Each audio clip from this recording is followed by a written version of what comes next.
দীপু ভূঁইয়ার ধানের শীষ মার্কায় নির্বাচন করবেন। রূপগঞ্জের মানুষ ওনাকে সর্বোচ্চ ভোটে নির্বাচিত করে বাংলাদেশে একটি ইতিহাস রচনা করবেন। আমি ধন্যবাদ জানাই আগামী রাষ্ট্রনায়ক জনাব তারেক রহমানকে।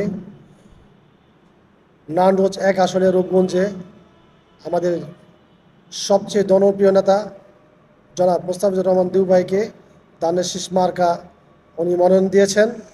জনাব তারেক রহমান তাকে এই মনোনয়নটা দিয়েছেন।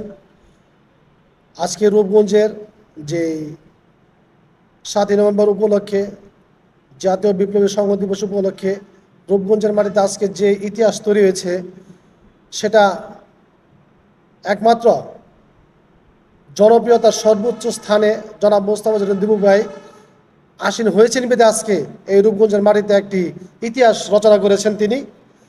ধানের শীষের বিজয় সুনিশ্চিত ইনশাআল্লাহ।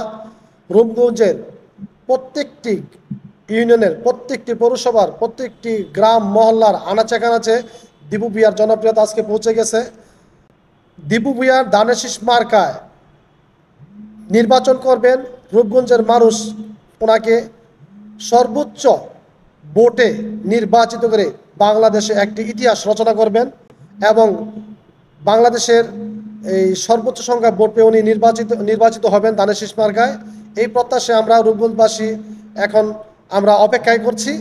ইনশাআল্লাহ আমরা সকলে মিলে, আমাদের মা বাবা ভাই বোন বন্ধু বান্ধব আত্মীয় স্বজন সকলে মিলে আমরা আনন্দ কোনো মুহূর্তে আমরা এই দেশে যখন নির্বাচন হবে আমরা ওনাকে বিপুল সংখ্যক ভোটে আমরা ধানের শীষ মার্কা ওনাকে নির্বাচিত করব এবং আমরা ওনাকে বাংলাদেশের জাতীয় সংসদে ওনাকে আমরা এমপি এবং মন্ত্রী হিসেবে দেখতে চাই। না, এটা এরকম কোনো প্রভাব পড়বে না ইনশাআল্লাহ। উনি আপনারা ইতিপূর্বে দেখেছেন আমাদের জনপ্রিয় নেতা জনাব মোস্তাফিজুর দিপু ভাই ধানের শীষ মার্কা পাওয়ার সাথে সাথেই উনি আমাদের আরেক শ্রদ্ধেভাজন বীর মুক্তিযোদ্ধা কাজী মনির কাকার বাসায় গিয়ে পৌঁছেছেন। রূপগঞ্জে কাজী মনির কাকা এবং দিপু ভাই ওনারা ঐক্যবদ্ধভাবে হয়েছেন এবং আমাদের পুরো রূপগঞ্জের প্রত্যেকটি অঙ্গ সকল নেতৃবৃন্দদেরকে উভয়ই মানে কাজী মনির কাকা এবং দিপু ভাইয়ের যে নির্দেশনা যে আপনারা তারেক রহমানের নির্দেশ মান্য করবেন, ওনার নির্দেশ অনুযায়ী সকলে অতীতের যত ভেদাভেদ ভুলে গিয়ে একসাথে ইলেকশনটা করার নির্দেশ দিয়েছেন। ইনশাআল্লাহ আপনারা অতীতে দেখেছেন বিগত 16টি বছর সেই স্বৈরশাসক আওয়ামী লীগের শেখ হাসিনা স্বৈরশাসক এই রূপগঞ্জের মাটিতে যিনি নেতৃত্ব দিয়েছেন, একটি সন্ত্রাসী পরিবার, একটি ভিনদেশি পরিবার গোলাম দস্তির গাজী, তার নেতৃত্বে এদেশে সন্ত্রাসের বীজ বপন হয়েছিল। মাদকের প্রত্যেকটি ঘরে ঘরে মাদকের একটা কারখানা তৈরি করেছিল।